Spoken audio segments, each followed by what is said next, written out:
This week, Denver tries to do right by its homeless citizens. Tampons could become tax-free, and the Science Museum takes a field trip to City Hall.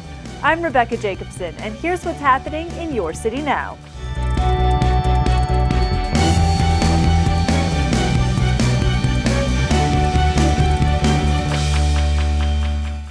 A federal court decision was announced recently in a class action lawsuit against the city that represented every person experiencing homelessness in Denver. This proposed agreement is the result of many months of working together to reach a resolution that achieves a goal that both sides had been working towards since the beginning, creating better ways to serve those residents of our city who are experiencing homelessness. The case began in 2016 following a series of large encampment cleanups in the Ballpark neighborhood, during which some people experiencing homelessness claimed that their possessions were trashed or confiscated by police officers and city employees without enough warning or a clear path to retrieve them. The terms of the settlement will change that. The city has come to the table and provided a number of really great resources for homeless folks that will benefit everyone in this city.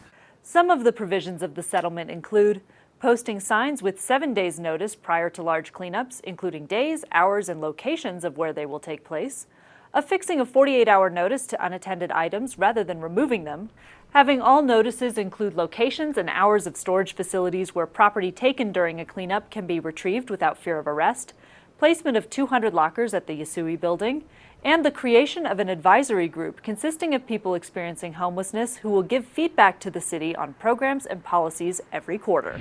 What this agreement does through the hard work of the city is say to everyone that we take our moral responsibility and our constitutional responsibilities very seriously. Feminine hygiene products are a necessity for many women, and over the course of their lifetime, Denver women will spend nearly $200 on sales tax alone for these products. These are expensive items, and these are things that women are having to choose between food or tampons, and we all feel that that's just not something that any human being should have to choose. Denver City Council is hoping to change that by exempting these products from Denver's sales and use tax, which is about 34 cents on a box of tampons. The proposal will go to full council for vote soon. It's not equitable, and so I think that anytime that we can find these places and make these changes to our code that have been entrenched for a really long time, then it's something that we should jump all over. Denver Museum of Nature and Science made a presentation to a city council committee this week, highlighting everything from the very old to the very new. What you have in front of you, you probably remember in 2017, construction workers in Thornton discovered a dinosaur. So the museum came to uncover it, and what you see there is the left mandible of a Torosaurus, which is, kind of like closely related to a Triceratops. And as you can see from the size of the mandible, the dinosaur was really big. The museum is experiencing record attendance and expanding.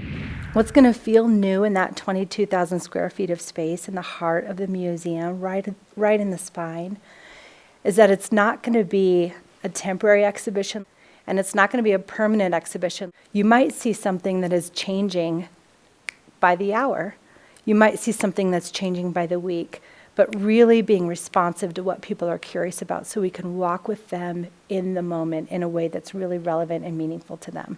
To see the full presentation, visit denvergov.org/Denver8TV. Last fall, Denver voters supported raising taxes to improve and preserve our parks. Now the city is asking for help on how best to spend that money.